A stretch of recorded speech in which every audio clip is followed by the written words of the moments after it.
brought to you by V-Guard. સમાચાર અમદાવાદમાંથી કે જ્યાં ગુજરાત વિદ્યાપીઠના કુલપતિની નિયુક્તિને લઈને વિવાદ હજુ પણ યથાવત છે। કુલપતિની નિયુક્તિ ખોટી હોવાની પીએમઓ સુધી ફરિયાદ થઈ છે।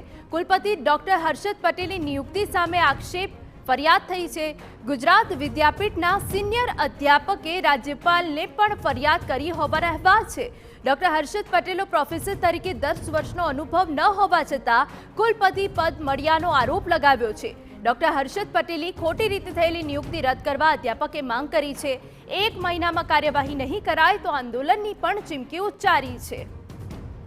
સંવાદદાતા નરેન્દ્ર રાઠોડ વધુ વિગત આપી રહ્યા છે। નરેન્દ્ર, પૂરી વિગત।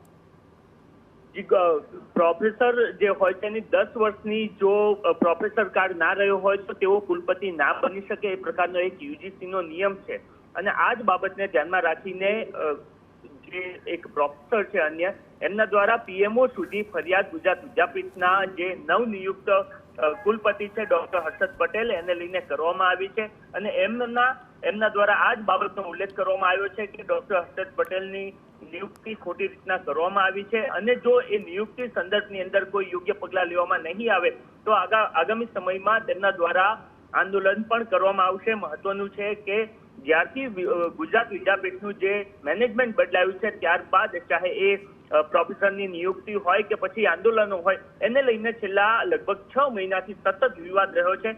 વધુ એક વિવાદ પીએમઓ સુધી ફરિયાદને લઈને થયેલો જોવા મળી રહ્યો છે।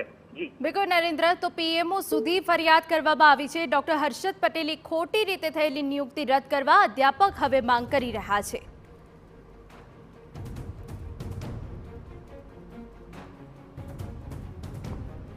Brought to you by V-Guard.